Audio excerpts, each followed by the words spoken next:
Kalimera, Boker Tov, good morning, and thank you for having me once again here at this conference. For those of you who may not have heard me speak before, I need to dial back for just a moment to 40 years ago, 1982. Some of you weren't yet born, I think, or close to it. I was a believer. There were a few of us in the Hellenic American community and the American Jewish Committee who believed that the triangle we're talking about today was not only possible, but necessary. It seems obvious from the perspective of 2022. However, in 1982, this was completely impossible to imagine. The relations between Israel and Greece, and Israel and Cyprus, in diplomatic terminology, were chilly. So much so that in 1982, when Yasser Arafat and the PLO were driven out of Lebanon, they did not go to another Arab country. They came to Andreas Papandreou's Greece because they believed that he was more supportive of their cause than most of the Arab world.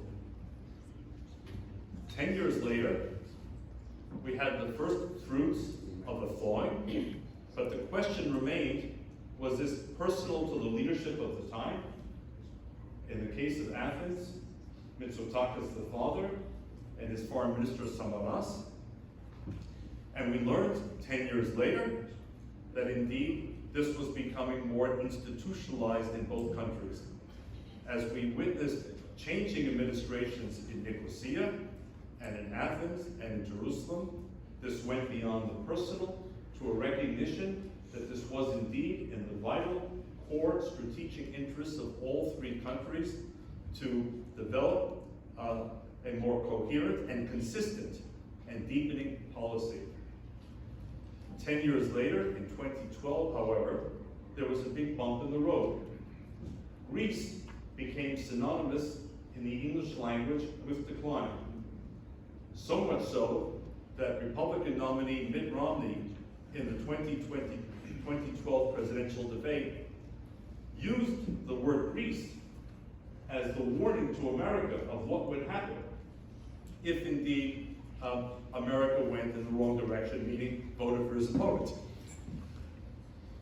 Now, as we meet, and the defense minister knows far better than I, the commander-in-chief of the IDF has arrived in Cyprus and is participating together with hundreds of Israeli soldiers, including special operations units, in joint exercises with the Cypriot Defense Forces.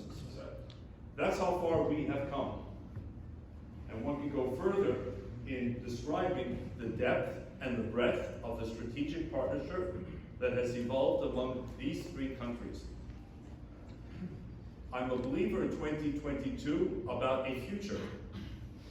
The future begins with these three countries, which are tied not just by common strategic interests in the East Med, but fundamentally, as was said by Senator Menendez and repeated by the defense minister, by core shared values. What's the vision of the future? In my estimation, it's a series of concentric circles, beginning with these three nations at the heart. Quadrilaterally, it's the United States, which under the previous administration and now the current administration is no longer becoming an observer or an occasional visitor, but is beginning to institutionalize its own participation in the relationship, and we continue to encourage it. It's expanding it to several Arab countries, particularly through the East Med Gas Forum, and it's now the opportunity to further integrate the countries of the Abraham Accords. Morocco, the UAE, Bahrain, we hope one day Sudan, and I would add, in the spirit of hope, other Middle Eastern countries that are not quite there yet, but are watching very closely the evolution of the Abraham Accords. So I believe that this series of concentric circles built around common interests, strategic interests, energy interests, economic interests, tourism interests, has enormous potential. Finally, a word about Turkey in the mix. I believe, and we have said so consistently, that 4 US administrations in a row have underestimated Mr. Erdogan. They too often succumb to a kind of wishful thinking, expressed in the notion that Turkey can become not just the bridge between East and West or North and South, but the bridge between Islam, modernity, and democracy. I think events until now have proved that notion desirable, but short-sighted. And it's time, we believe, at the American Jewish Committee, and I know we're joined with HALC, the Hellenic American Leadership Council, and others in this respect, it's time for this and other administrations to follow to get serious with Turkey. Yes, to talk Turkey. To be serious in terms of, we want you in the club, we count on you and your membership in the club, including in NATO, but you don't get to write the rules. You don't get to weave in and out.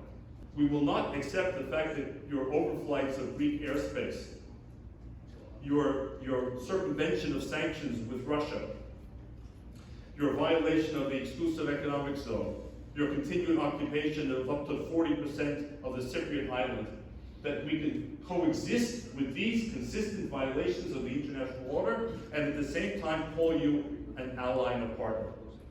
Someone has to find the spine to talk Turkey to Turkey, and the time is now.